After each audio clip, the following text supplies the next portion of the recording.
శివారెడ్డి గారు రమ్మని ఫోన్ చేశారు. నాతో ఏమైనా పనుందా? అయినా మీలాంటి రాజకీయ నాయకులతో నాకేం పని ఉంటుంది? బహుశా ఏదైనా పర్సనల్ పని అయి ఉంటుంది. అంతేనా శివారెడ్డి గారు? అర్జున్, ఈ పోలీస్ బ్రాండ్ కి నా హ్యాట్స్ ఆఫ్. బహుశా నేను ఎందుకు పిలిపించాను ఈ పాటికి నీకు అర్థమయ్యే ఉంటుంది అనుకుంటున్నాను. నాకేం తెలియదు, మీరు చెప్తే తెలుసుకుంటా.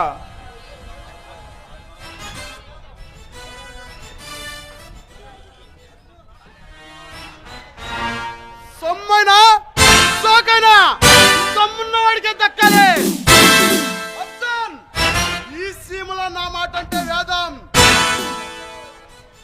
త్వరలో ఈ రాష్ట్రానికి ముఖ్యమంత్రిని అవుతా. అప్పుడు నీకేం కావాలో చెప్పు, చేసి పెడతా. శివారెడ్డి, నీ అవినీతి చిట్టా మొత్తం నాకు తెలుసు. ప్రస్తుతానికి నా డ్యూటీ నేను చేసుకుంటూ పోతా.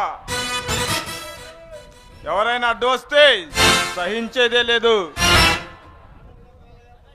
ఇక మాటలతో కాలయాపన చేయటం అనవసరం అర్జున్. ఇక అసలు విషయానికి వస్తున్నా.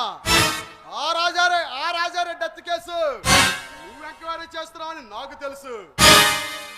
అది ఎవరు చేశారన్నది ఈ పాటికి నీకు అర్థమయ్యే ఉంటుంది అనుకుంటా. నీలాంటి దేశద్రోహులు రాజకీయ నాయకులు అవ్వబట్టే ఈ దేశం అధోగతి పాలవుతుంది. నీలాంటి వాళ్ళకి ఆ మల్లన్న, ఆ మహేంద్ర గారి సపోర్టు. ఎలక్షన్లో రిగ్గింగ్ చేస్తారు. మంత్రులు, ఎమ్మెల్యేలు, ముఖ్యమంత్రులు మీరే అవుతారు.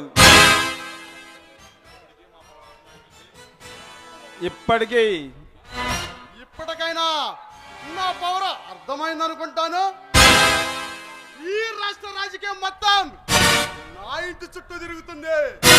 నేను తలుచుకుంటే ఈ కేసును మాఫీ చేయటం పెద్ద లెక్క కాదమ్మా. అయినా ఏదో కుర్రాడివే, భవిష్యత్తు ఉన్నవాడివే, చిన్న సలహా. ఒకరి సలహా వినే స్టేజ్లో నేను లేను. ఈ అర్జున్ గర్జిస్తే మేఘాలు సైతం ఆగిపోతాయి. ఈ అర్జున్ని నువ్వేం చేయలేవు. కుర్ర కుంక, నువ్వేం చేస్తారా మమ్మల్ని? మా చేతిలో దిక్కులేని చావు చేస్తావు. కన్ను పిల్లలకు కామం వస్తే కాలు జారుతుంది. ఈ శివారెడ్డికి కోపం వస్తే పచ్చి నెత్తురు ఏరులై పారుతుంది. మర్యాదగా చెప్తున్నా, నాతో చేతులు కలుపు.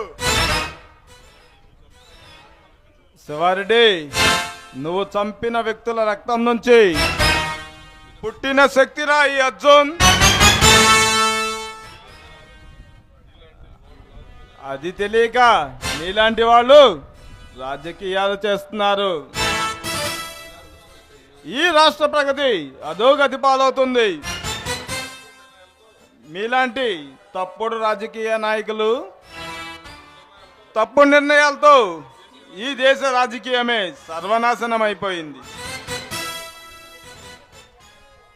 అర్జున్, నీ డిపార్ట్మెంట్ లో నువ్వు అక్కడవే నిజాయితీ పరుడైనంత మాత్రాన ఏమీ సాధించలేవు. మేము తలుచుకుంటే న్యాయాన్ని తారుమారు చేస్తాం. నల్ల డబ్బుతో బాకీలకు ఖరీదు కట్టి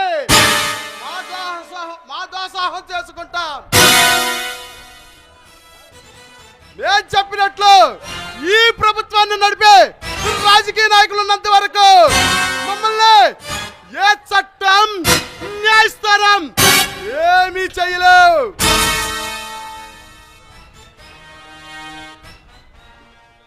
నమ్మిన సిద్ధాంతం కోసం ప్రాణాలు ఇచ్చే వ్యక్తిరా ఈ అర్జున్.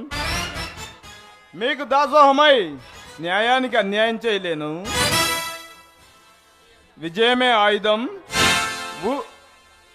నీతి నిజాయితీయే నా ఊపిరిగా జీవిస్తున్నా. నీ నిజాయితీ నీకన్నం పెట్టదు. నీ నీతి నీకు గుక్కడు మంచినీళ్ళు కూడా ఇవ్వదు. నా మాట వింటే నీకు ప్రమోషన్ ఇప్పిస్తా. నువ్వు నా వాడవని తెలిస్తే నిన్ను ఇదేమిటి అని అడిగేవాడే ఉంటారు. శివారెడ్డి, నేను తయారు చేస్తున్న ఫైల్ని గవర్నర్కి అందిస్తే నువ్వు కలలు కంటున్న ముఖ్యమంత్రి పదవి పోతుంది. త్వరలో సంఖ్యలు వేయించుకోవడానికి సిద్ధంగా ఉండు. వస్తా. అర్జున్, రేపటి సూర్యోదయాన్ని చూడలేవురా. వస్తా.